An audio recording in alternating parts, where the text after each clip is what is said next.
पूरी दुनिया में एक हड़कंप सी मच गई है। सारे के सारे देश ये सोच रहे हैं हुज नेक्स्ट, और इन्होंने मडूरो को और उसकी वाइफ को प्रेजेंट करा कोर्ट के सामने। आप बोलो ना, ये जो आदमी है ये माफिया वाला है। ये कह रहा है कि अमेरिका के सिस्टम पर मुझे भरोसा नहीं है। ट्रंप भरोसा करता है लेकिन खुद की कांग्रेस के ऊपर भरोसा नहीं करता। जो प्राइवेट कंपनीज हैं जो जमीन से तेल निकालती हैं वो भरोसे के काबिल हैं, यूएस कांग्रेस भरोसे के काबिल नहीं है। 32 क्यूबन्स भी हैं, ऐसा बोल रहे हैं कि 32 क्यूबन मारे गए हैं। अब ये क्यूबा को क्या बोलेगा कि तुमने मडूरो की हेल्प करी, तुम भी ड्रग्स स्मगलर हो, चलो तुम्हें भी ठोकते हैं। ईरान भी यही समझता था। आज की तारीख में ईरानियों का गला सूख गया दोस्तों कि ये भाई अगर वेनेजुएला में कर सकता है तो फिर हम किस खेत की मूली हैं। यानी कि ट्रंप, जिसको पहले ये लोग सोचते थे कि बड़बोला है लेकिन ये करेगा नहीं, और ट्रंप के मुंह में खून लग गया दोस्तों। आप मेरे ऊपर ये डिपेंड नहीं कर सकते कि मैंने आपसे अभी हेलो बोला, आपके गले मिला, फिर मैं आपके सर पे ईंट नहीं मारूंगा, तुम बच नहीं पाओगे ईरान से। अब उसने ठोक दिया वेनेजुएला को। जैसे ही वेनेजुएला को ठोका, ये भाई लोग, इनका गला सूख गया। ये कह रहे हैं यार ये तो पागल आदमी है, इसने वेनेजुएला को मार दिया तो हम कौन सी खेत की मूली हैं, हमारे पीछे भी आ जाएगा ये। और पूरी अरब दुनिया दोस्तों, mark my words, the entire Arab world will keep quiet. वो चाहते हैं कि निपट जाए खमेनेई।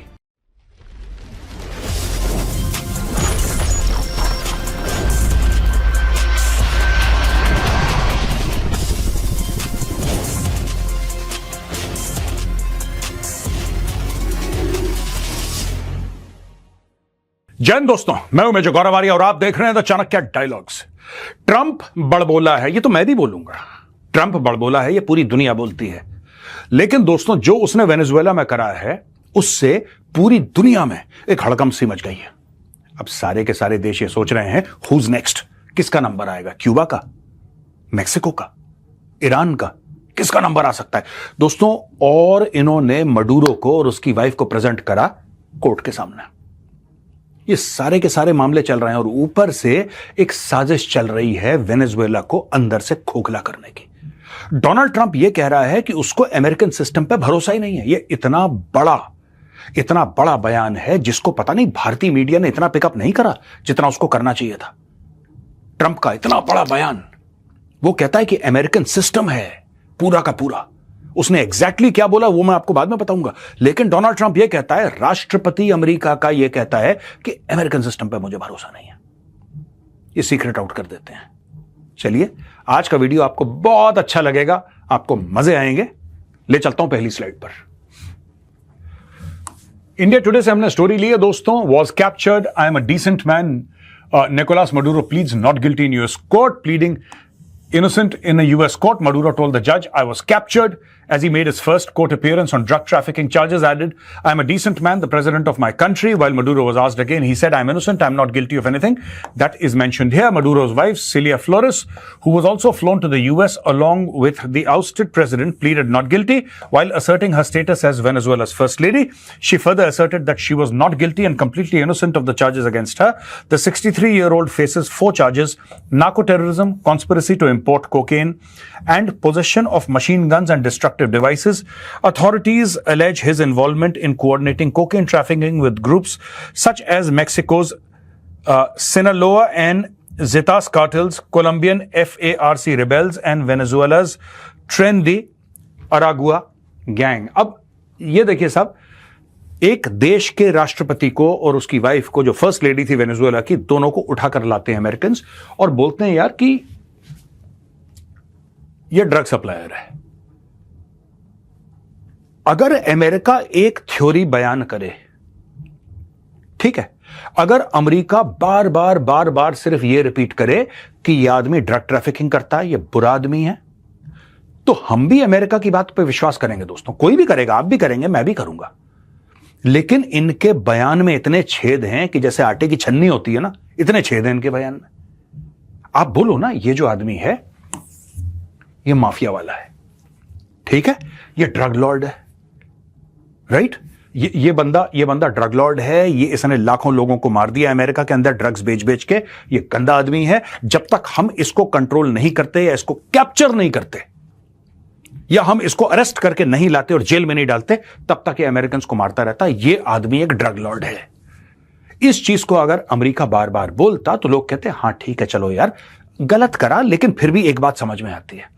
मैं आपको आगे लेकर चलता हूं और धीरे धीरे मैं आपको बताऊंगा कि गेम क्या हुआ। और इतना खतरनाक गेम हुआ है दोस्तों, इतना ज्यादा खतरनाक कि यू विल बी शॉक्ड। आपको 440 वोल्ट का करंट लगेगा कि है क्या ये। यहां पे मडूरोज VP Delcy Rodriguez sworn in as interim president of Venezuela. Venezuela's parliament swore in Delcy Rodriguez as interim president on Monday, January 5, 2026, 2 days after U.S. forces seized her predecessor, Nicolas Maduro. To face trial in New York, Ms. Rodriguez, who has indicated she will cooperate with Washington, took the oath during a ceremony in the National Assembly, telling lawmakers she did so in the name of all Venezuelans. She said she was in pain over the kidnapping of our heroes, the hostages in the United States, referring to Mr. Maduro and his wife, Celia Flores, who faced drug charges along with other Venezuelan officials. Member of the National Assembly offered their full backing to Ms. Rodriguez, who had been Ms. Maduro's vice president and re-elected her brother, George Rodriguez, as Parliament Speaker.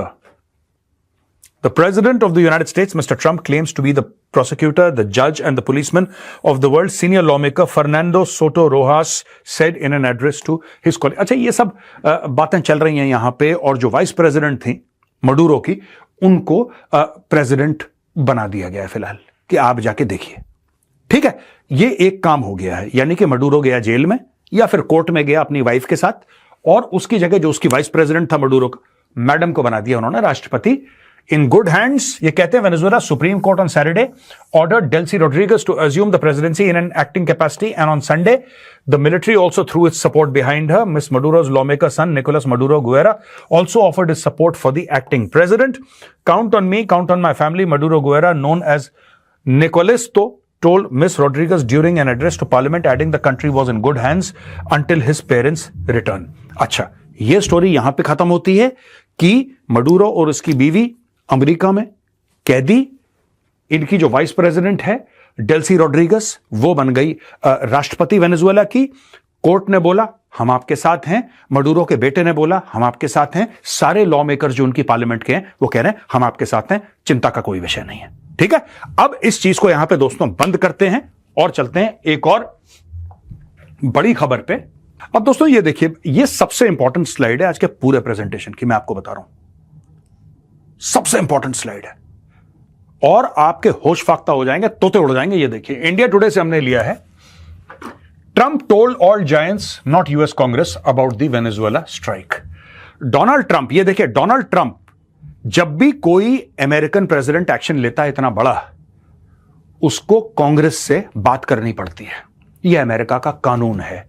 Donald Trump ने कांग्रेस से बात करी नहीं, उसने बताया नहीं। ये देखिए साहब, Donald Trump spoke to major US oil companies before and after the military operation in Venezuela, while Congress remained in the dark until the news broke. It was only after the operation, which led to Maduro's arrest, that the Trump administration began to inform members of the Congressional Gang of Eight and the chiefs and senior members of the Intelligence Committee of the two houses. The Gang of Eight is a grouping of top Republican and Democrat lawmakers of the Senate and House of Representatives. US Congress Armed Forces Panel kept in dark. Just imagine, US Congress और जो इनका armed forces panel है उसको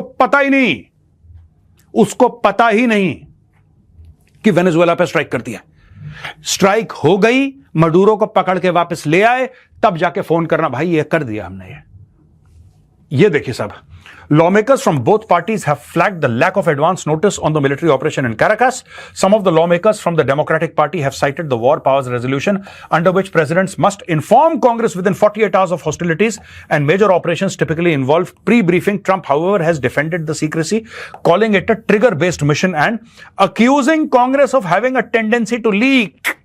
मैंने बोला था ना, ये कह रहा है कि अमेरिका के सिस्टम पे मुझे भरोसा नहीं है। बिलांद भर का वेनेजुएला, बिलांद भर का, उस ऑपरेशन पे इसको कांग्रेस का भरोसा नहीं है। लेकिन इसके पहले वाले, जब वो इराक गए, अफगानिस्तान गए, लीबिया गए, सीरिया गए, जहां मर्जी, कोरिया गए, वियतनाम गए, उन्होंने सबने बताया था।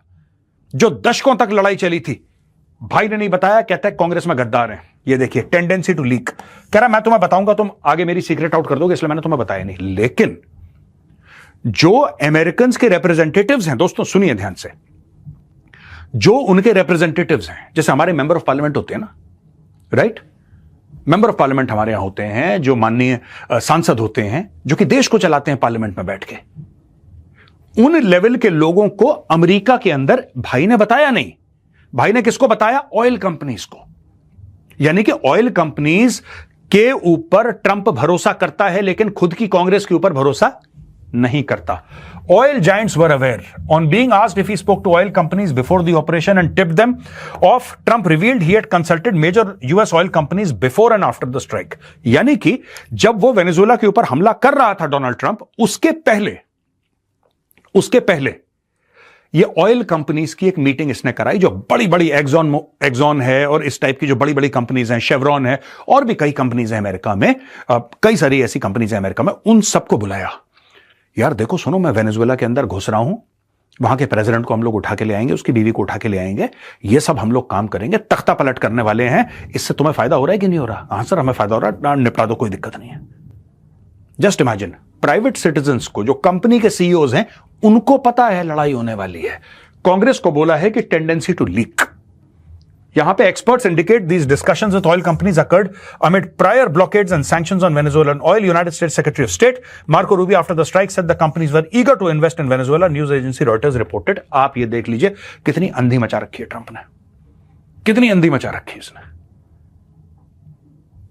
खुद की पार्लियामेंट को नहीं बता रहा, खुद की कांग्रेस को कह रहा है गेट आउट, मैं तुम पे भरोसा नहीं करता, टेंडेंसी टू लीक, यानी कि मैं तुम्हें कोई सीक्रेट इंफॉर्मेशन दूंगा, तुम चार लोगों के बीच में बकवास करोगे, तुम भरोसे के काबिल नहीं हो। लेकिन ऑयल जायंट्स, जो प्राइवेट कंपनीज हैं, जो जमीन से तेल निकालती हैं, वो भरोसे के काबिल हैं।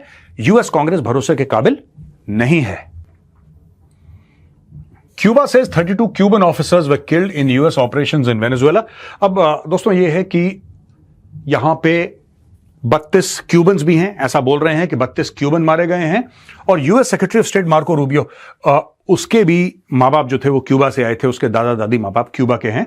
Also pointed to Cuban involvement in Venezuela over the weekend. अब ये देखिए ना, ये बहाना बन रहा है, 32 क्यूबन मारे गए, ये हो गया। All the guards that help protect Maduro, that is what well known is the whole spy agency, all that were full of Cubans. ठीक है? An American military operation in Venezuela killed 32 Cuban officers over the weekend, the Cuban government said on Sunday. In the first official death count provided of the American strikes in South American nation, the Cuban military and police officers were on a mission the Caribbean country's military was carrying out at the request of Venezuela's government, according to statement read on Cuban state TV. You know, a lot of Cubans were killed yesterday, US President Donald Trump told reporters on board Air Force One. अब ये सारी की सारी चीजें हैं, इसका मतलब आप ये मान सकते हैं।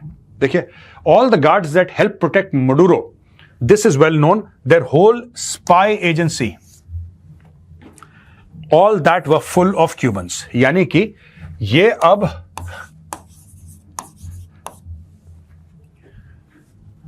क्यूबा पे इसकी नजरें हैं, इसकी नजरें डोनाल्ड ट्रंप की क्यूबा पे हैं। अब ये क्यूबा को क्या बोलेगा कि तुमने मडूरो की हेल्प करी, तुम भी ड्रग स्मगलर हो, चलो तुम्हें भी ठोकते हैं। तो मैं आपको बता रहा हूं ये होगा। और मैंने ट्वीट भी करा था, माइट इज राइट। मैंने कल ही ट्वीट करा था, माइट इज राइट। यही सच है यार, ये माइट इज राइट। जिसके पास ताकत होती है ना, वो कर देता है उसको जो करना होता है। आप कुछ नहीं कर सकते। देखिए साहब, अब ये देखिए साहब, क्यूबा को डायरेक्टली ब्लेम कर रहा है। अब दोस्तों यहां पे क्या हुआ है कि कैलकुलेशन गड़बड़ा गए थोड़े से। ये खमेनेई है, आप जानते हैं, ईरान का supreme leader Khamenei. No longer an empty threat, why Iran now believes Trump's threats are real. अभी तक सब ये बोलते थे ये आदमी यार बड़बोला है, ये बड़बोला है। डोनाल्ड ट्रंप बोलेगा करेगा कुछ नहीं। ईरान भी यही समझता था। आज की तारीख में ईरानियों का गला सूख गया दोस्तों, जो ईरान की लीडरशिप है उनका गला सूख गया। US President Donald Trump's threats against Iran is looking more real than ever following the forced regime change in faraway Venezuela. The US operation against President Nicolas Maduro, a close ally of Iran, is widely seen by Iranian leaders as proof that Trump is willing to use force to remove or pressure hostile governments. For years, Iranian officials viewed Trump as loud and unpredictable, but ultimately cautious. They believed that he preferred pressure and threats over real military action and forced regime change. The events in Venezuela have shaken that belief in Tehran's eyes. The message is simple. Trump is prepared to act directly if he thinks it serves US interests. As a result, his warnings about Iran now feel more real. When Trump says the United States is locked and loaded and ready to respond if Iran kills protesters, Iranian leaders believe this is no longer empty talk. The idea of US strikes, whether through air attacks or targeting senior leaders, now feels closer and more possible. पहले भी कर चुका है Donald Trump, ठीक है? Donald Trump पहले भी कर चुका है दोस्तों। अचानक एक दिन, ये हम कई बार बात कर चुके हैं, लेकिन क्योंकि उसी कॉन्टेक्स्ट में बात हो रही है, तो मैं इसको रिपीट करना चाहूंगा। डोनाल्ड ट्रंप ने यह बोला कि आप लोग आइए और कतर में बातचीत हो रही है, आप लोग कतर में आप लोग बात करिए, यहां पे इजरायली बैठेंगे, यहां पे मेरा भाई स्टीव विटकॉफ बैठेगा, यहां पे कतरी बैठेंगे, ठीक है, यहां पे ईरानी बैठेंगे, सब लोग हम साथ साथ हैं, सब लोग बैठ के एक सोल्यूशन निकालते हैं यार। संडे को मीटिंग होनी थी, राइट? 24 घंटे पहले रात को गेम कर दिया एक्चुअली। एंड इजरायलीज ने बोला है कि जो उन्होंने राइजिंग लायन का ऑपरेशन लॉन्च करा था ईरान के ऊपर, बमबारी करी थी, that was sanctioned by Trump. और सैंक्शन क्यों नहीं करता ट्रंप यार? उसने तो फिर मिडनाइट हैमर लॉन्च करा, उसने भी ठोका ईरानियों को। तो आज की तारीख में ईरानियन ये सोच रहे हैं कि ये भाई अगर वेनेजुएला में कर सकता है तो फिर हम किस खेत की मूली हैं? यानी कि ट्रंप, जिसको पहले ये लोग सोचते थे कि बड़बोला है लेकिन ये करेगा नहीं, ट्रंप ने दिखा दिया वो करने को तैयार है।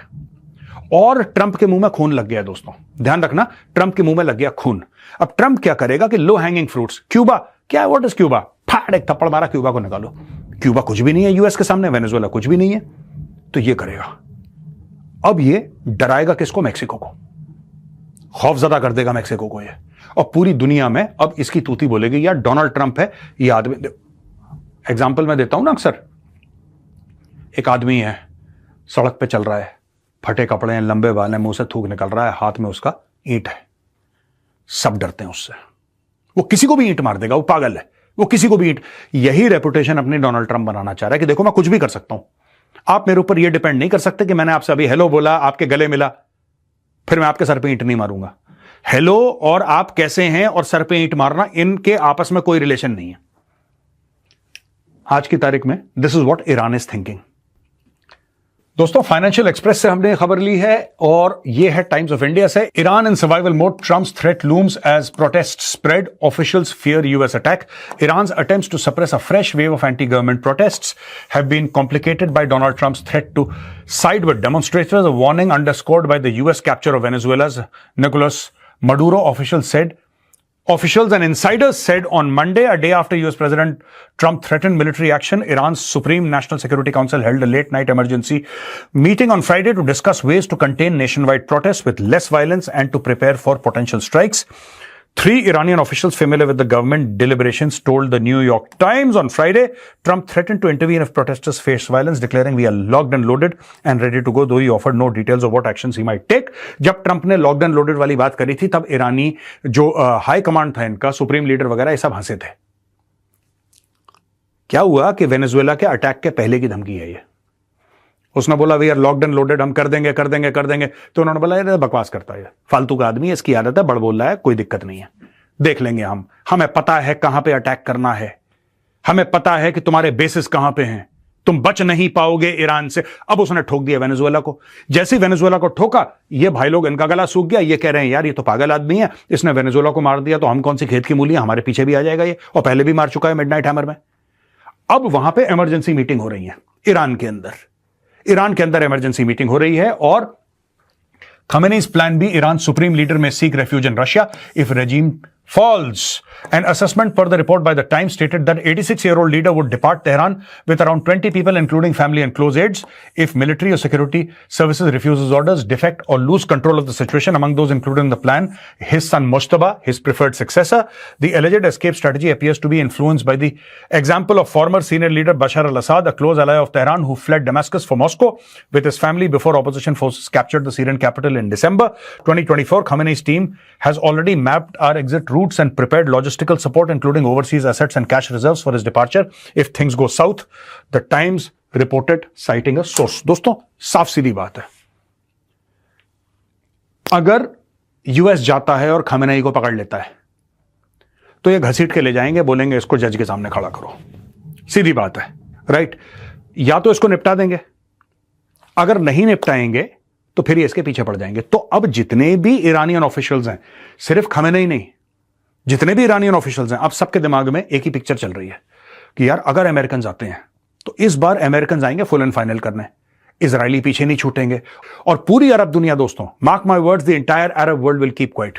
वो चाहते हैं कि निपट जाए खमेनेई, वो चाहते हैं ये चीज, वो बीच में नहीं बोलेंगे।